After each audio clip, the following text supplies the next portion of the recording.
جب بھی فائنینس سے ریلیٹڈ بات ہوتی ہے تو میں ضرور اس بات کا ذکر کرتا ہوں کہ بطور مسلمان ہم جب تک سودی نظام سے نہیں نکلیں گے تو شاید ہم وہ بجٹ نہ بنا سکیں جس سے پاکستان کے مسائل حل ہو سکیں.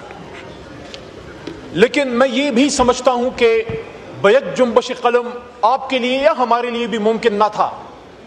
اس کے لیے an effort of a lifetime is required جناب اسپیکر صاحب, کہ ہم سب مل کے اس چیز پہ فوکس کریں کہ 1 سال میں نہیں, 2 سال میں نہیں, تو کم از کم 10 سال میں تو ہم کوئی منصوبہ ایسا بنائیں کہ ہم بتدریج سودی نظام سے نکلیں. فیڈرل شریعت کورٹ کا بھی فیصلہ ہے, سورہ آل عمران آیت نمبر 130 ہے میرے خیال میں, اللہ فرماتے ہیں یا ایھا الذین آمنوا لا تأکلوا الربا اضعافا مضاعفا واتقوا اللہ لعلکم تفلحون.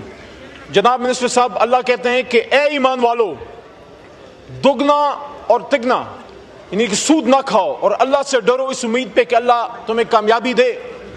قائد اعظم محمد علی جناح کی جو 1 جولائی کی سپیچ ہے, منسٹر صاحب آپ کی توجہ چاہ رہا ہوں, مذاق اور گپ شپ پھر بعد میں بھی ہو سکتی ہے, خاص کر جو منسٹر صاحب آئے ہیں, کل ان کی سپیچ ہم نے سنی ہے اور ہمیں پتہ ہے یہ کتنے سیریس ہوتے ہیں ان مسائل میں.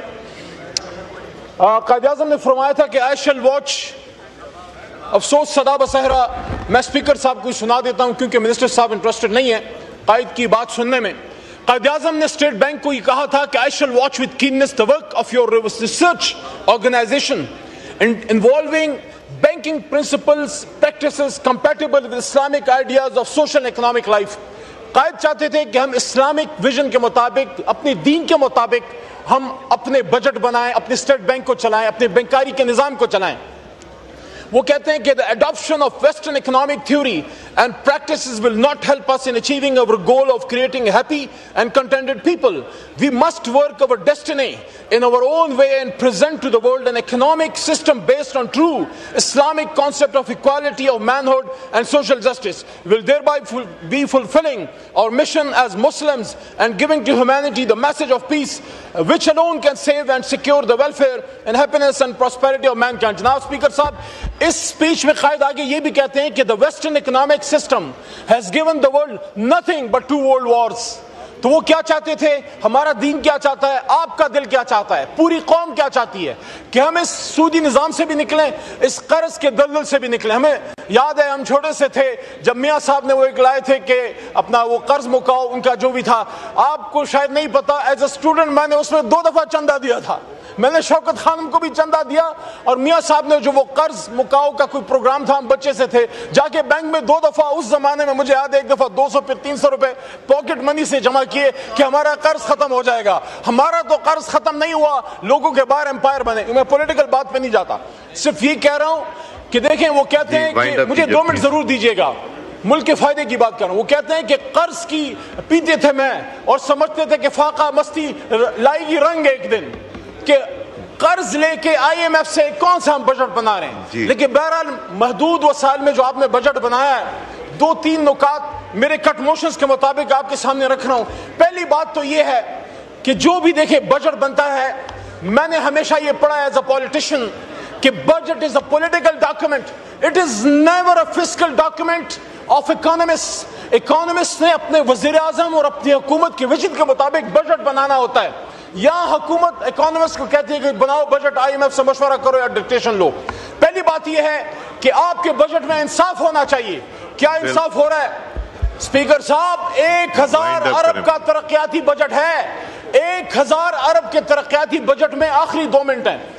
1000 ارب کے ترقیاتی بجٹ میں میرے صوبے خیبر پختونخوا کا حصہ 55 کروڑ ہے, جو 100 میں سے 0.05% بنتا ہے. 100 میں سے اشاریہ یعنی 1% کے بھی خیبر پختونخوا اہل نہیں ہے. فاٹا کو کیا دے رہے ہیں, بلوچستان کو کیا دے رہے ہیں, ساؤتھ پنجاب کو کیا دے رہے ہیں, سب کچھ تخت لاہور میں جمع کر. دوسرا, ایک قوم کا بچہ اگر صحت مند نہیں ہے اور ہاتھ میں قلم نہیں ہے, پورے ہزاروں ارب کے پی ایس ڈی پی میں آپ 0.1% ہیلتھ کو دے رہے ہیں, 0.1% ایجوکیشن کو دے رہے ہیں. یعنی کہ تعلیم کی آپ کی نظر میں عزت کیا ہے, 1% بھی نہیں ہے. ایجوکیشن کی 1% بھی نہیں ہے. دوسرا جناب, فارمرز کو, آخری بات, ہمارے منسٹر صاحب اور شہباز شریف صاحب کیا دے رہے ہیں,